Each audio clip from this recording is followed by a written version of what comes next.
Welcome to our channel. Today, we're breaking down the chi-square test. This video will explain why and when we use the chi-square test, what it tells us, how we calculate it, and how to interpret the results. The chi-square test is a statistical method used to assess whether there's a significant association between two categorical variables. Let's imagine being in a classroom where you're interested to know if there's a link between gender and snack preferences, such as chips or chocolate. In other words, you wonder, do these preferences correlate with gender, or are they just random selections? In this scenario, the chi-square test helps us analyze the relationship between these two categorical variables, gender and snack preference. We count how many males and females prefer chips over chocolate and vice versa. When we use a chi-square test, we begin with a simple idea called the null hypothesis. In our case, this idea says gender doesn't affect snack preference. This means we think boys and girls in the class are equally likely to pick chips or chocolate without their gender playing a role in their choices. The chi-square test aims to challenge this assumption. We do this by comparing the actual snack choices made by boys and girls, which we'll call our observed data, with what we would expect these choices to be if gender didn't matter.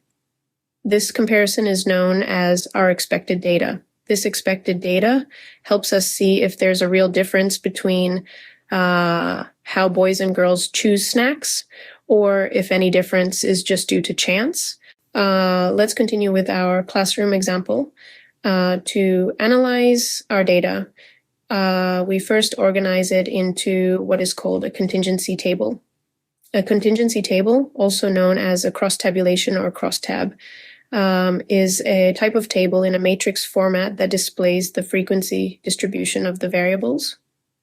It helps us to see the relationship between two categorical variables by listing one variable in rows and another in columns. Each cell in the table shows the count of occurrences for a specific pair of categories. Now, let's gather our data and organize it into a contingency table to better understand the relationships between the variables. The first step is to compute the expected counts by multiplying the row total by the column total and then dividing by the grand total. So for males who prefer chips, if we apply this formula, we will get 20 times 25 divided by 40, which equals 12.5. This same principle applies to the others, such as the expected count of males who prefer chocolate, females who prefer chips, and females who prefer chocolate. The observed count is what we have in the contingency table, such as the expected count of males who prefer chocolate, which is equal to 8. Now, let's illustrate how to implement the chi test. We calculate by using this formula. If we input the numbers into this formula for males who like chips, the result would be 12 minus 12.5 squared divided by 12.5, which equals 0.02. We use the same method for the rest of the table, and then we sum the result that equals to 0.10. After calculating our chi-square, the next step is to interpret what this number means in the context of our hypothesis test. This is where the chi-square probability table, also known as the chi-square distribution table, comes into play. Here's how to use this table. The leftmost column of the table lists the degrees of freedom, abbreviated as DF.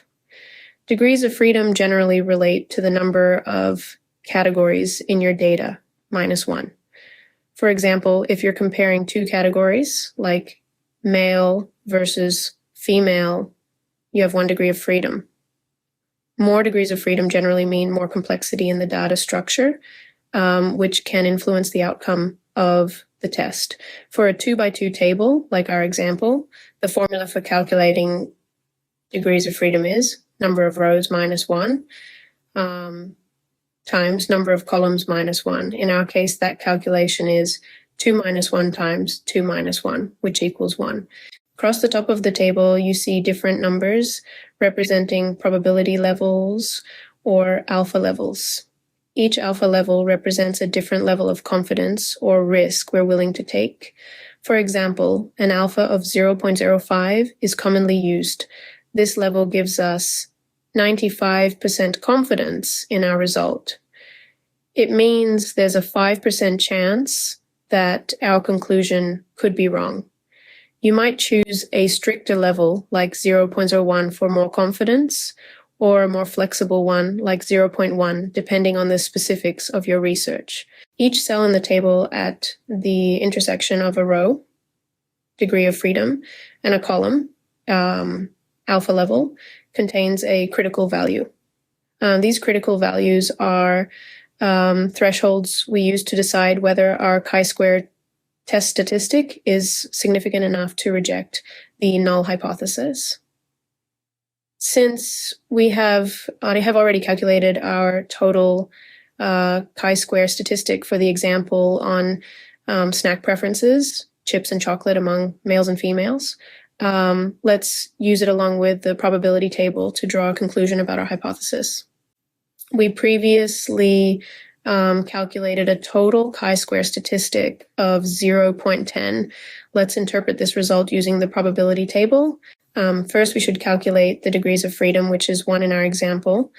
Then we choose an alpha level of 0.05, which is a common choice that indicates we accept a 5% risk of incorrectly rejecting the null hypothesis when it is actually true, as it's shown in the table with 1 degree of freedom and an alpha level of 0.05.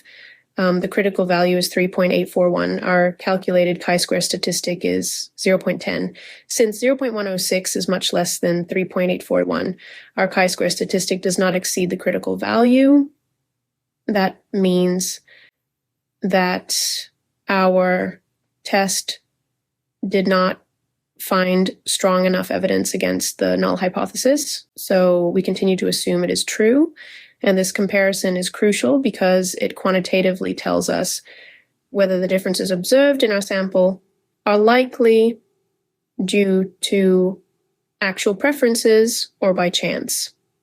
By not exceeding the critical value, our test suggests that any observed differences in snack preference between males and females could likely happen randomly.